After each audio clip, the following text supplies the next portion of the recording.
Assalamualaikum warahmatullahi wabarakatuh. Shalom Namung Budaya, salam kebajikan. Pada kali ini kami dari kelompok 2 akan mempresentasikan hasil diskusi kami. Sebelum itu, saya akan memperkenalkan anggota-anggota kelompok dari kelompok 2. Saya sendiri Agung Octaviano Maigi, TPB 16, NIM 122480029, berasal dari Prodi Migas. Perkenalkan, nama saya Henry Fani Pratama Simangsong dari TPB 16 dengan NIM 122370061 dari Prodi Teknik Pertambangan. Perkenalkan, nama saya Emil dan Arashidi, NIM 122370090 dari TPB 16 Prodi Teknik Pertambangan.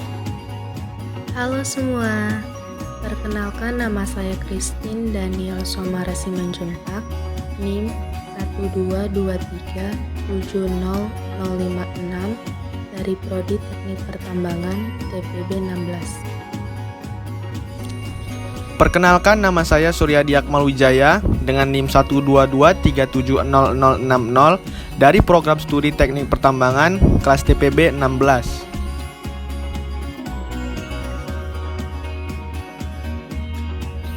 Hukum Bernoulli diciptakan oleh seorang cendekiawan yang bernama Daniel Bernoulli.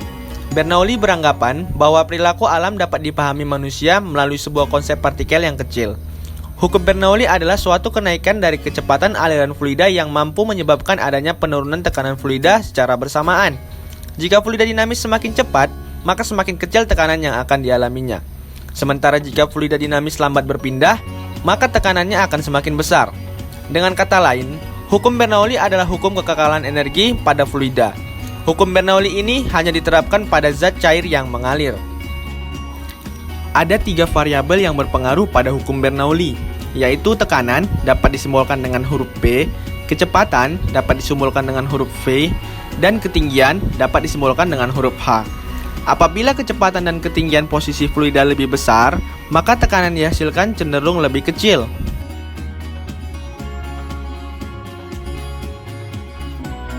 Hukum Bernoulli.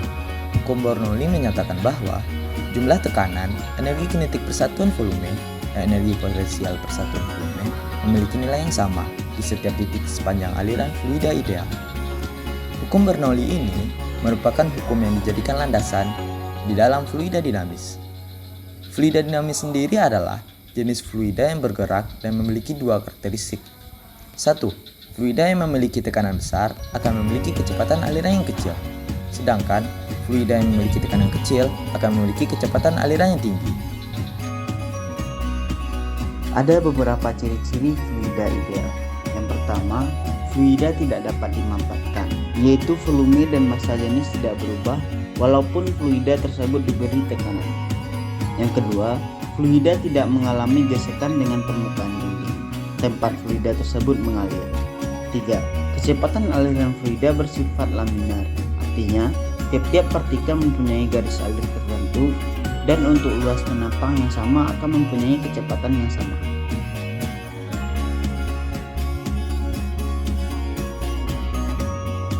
Hukum Bernoulli ini menekankan bahwa suatu tekanan akan menurun apabila kecepatan aliran fluida mengalami kenaikan atau peningkatan. Hukum ini diambil dari buku yang dikarang sang penulis berjudul Hidrodinamika. Dan secara lengkap persamaan matematis terdapat pada gambar tersebut. Fluida yang menyatakan bahwa pada struktur aliran fluida, peningkatan kecepatan fluida yang akan menimbulkan penurunan tekanan pada aliran tersebut. Prinsip ini merupakan hasil penyederhanaan dari persamaan hukum Bernoulli. Hukum Bernoulli diterapkan dalam berbagai peralatan yang digunakan dalam kehidupan sehari-hari. Salah satu penerapan hukum Bernoulli dikenal sebagai teorema Torricelli, yaitu kebocoran pada dinding tangki. Teorema Torricelli menyatakan, jika diameter lubang bocor pada dinding tangki sangat kecil dibandingkan dengan diameter tangki, kecepatan air keluar dari lubang sama dengan laju yang diperoleh jika air tersebut jatuh bebas dari ketinggian H. Jarak antara permukaan air dalam tangki dan kebocoran dinyatakan dalam H1, sedangkan jarak antara kebocoran dan dasar tangki dinyatakan dalam H2, sehingga semakin besar perbedaan ketinggian lubang dengan batas air, maka semburan air semakin cepat. Secara matematis dirumuskan P sama dengan akar 2GH. Di sini saya akan menjelaskan tentang keunikan dan kelemahan dari alat. Yang pertama, keunikan alat. Keunikan alat tersebut adalah alat dan bahan mudah dapat dan ekonomis, memanfaatkan barang bekas, lalu mudah dipahami karena menggunakan alat dan bahan yang sederhana. Juga mudah dipraktikkan karena tidak membutuhkan banyak alat dan bahan. Kelemahan alat yaitu yang pertama, memerlukan banyak air sehingga tidak sedikit air yang terbuang.